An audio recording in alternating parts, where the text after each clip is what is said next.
Nang makapagbihis ang mga housemates, ipinwesto sa iba't ibang bahagi ng bahay.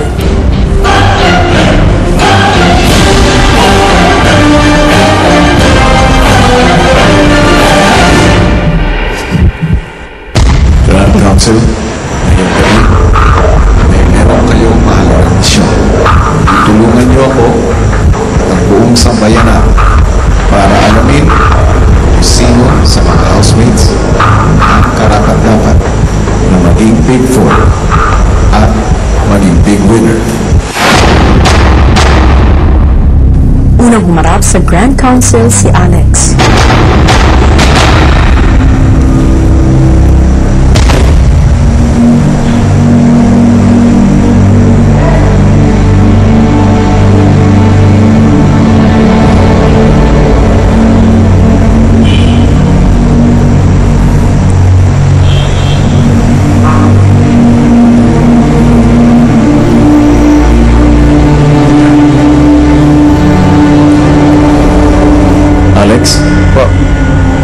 Ngayong gabi ay haharap ka sa Grand Council. Sila ay may itatanong sa iyo at kailangan mo itong sagutin ng buong katapatan. May inanyahan akong interpreter para sa iyo. Alex, you told us you have a girlfriend in Italy. You love her so much, you're so loyal to her.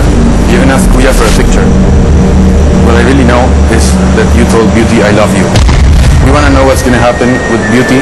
And do you really think you still have a girlfriend in Italy?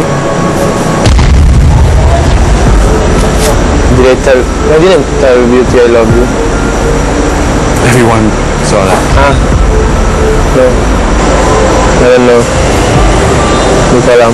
You don't know what? What will happen? No.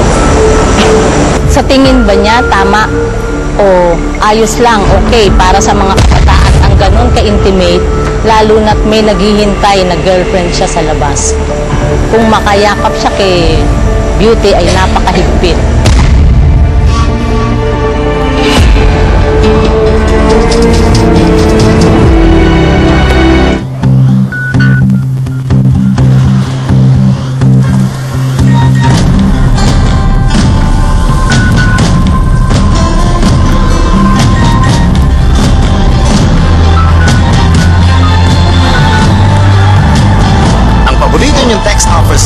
Ikaw ang magsasabi kung sino ang pinaka-nagpakatotoo, ang iyong pinaka-paborito, ang kabataang Pinoy na pinaka-karapat-dapat mapabilang sa Team Big Four. Sino kina Alex, Beauty, DJ, Nikki, Robbie ang gusto mong mapasama sa Big Four? I-text lang ang BB Space pangalan ng iyong pambato at ipadala sa sumusunod. Kaya-kaya mong baguhin ang buhay ng kabataang Pinoy. Tandaan, mula sa iyong Big Four, aangat ang Team Big Winner.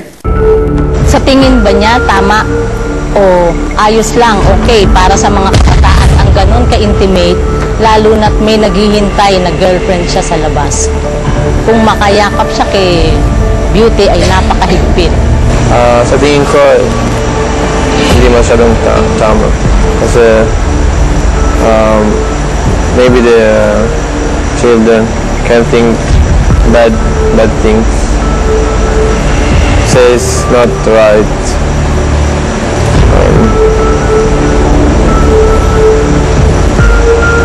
Sa tingin mo, it's not right. Pero ginagawa mo pa. Sa ano kayang dahilan? Para sa publicity? Hindi po, kasi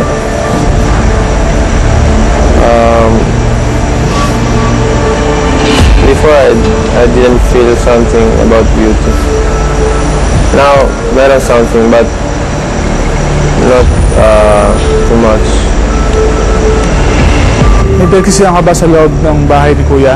Sa lahat ng ginawa mo? Ano yun at bakit? That che mi è piaciuta, che ho provato sentimenti per lei. And for what yung ginawa niya kay Beauty, parang having feelings and sentimental feelings with her, it wasn't right. Pero inisip ko ba yung girlfriend mo habang ginagawa mo kay Beauty yung ginagawa mo? I didn't think. Kung magkakaroon ka ng chance para ma-meet ulit yung girlfriend mo, sa tingin mo ba totoo na yung nararamdaman mo para kay Beauty? I don't know, kasi siyempre we are not perfect, so there's something that I like that in Beauty and something that I don't like in Beauty. But I don't know the future.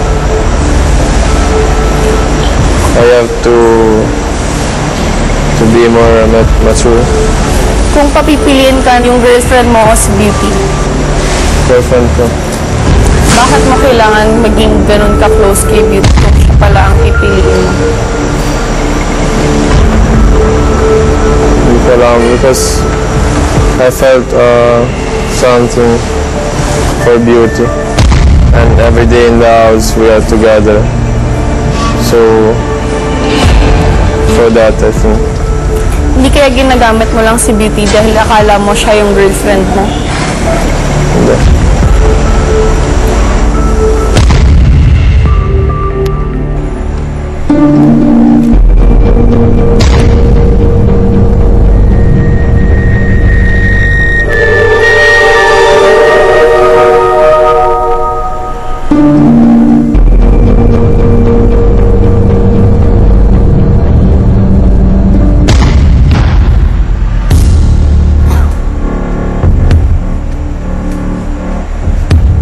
Feeling mo, dahil mahaba yung pasensya mo, deserve mo para makapasok sa Big Four.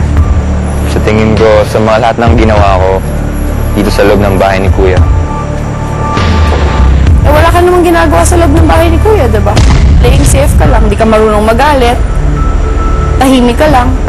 hindi naman ako playing safe Lahat ng ginagawa ko dito sa loob ng bahay ni Kuya, ginagawa ko na seryoso. Hindi ba gusto mong mag-voluntary exit? Tama. Tama yun. Para mabigyan mo yung ibang housemates ng opportunity makapasok sa Big Four. Pero nung sinabi ni Kuya na malapit na ang oras para kayong lahat ay lumabas, bakit hindi ka nagpatuloy or nagpursige na gano'n? Gimmick lang ba yun?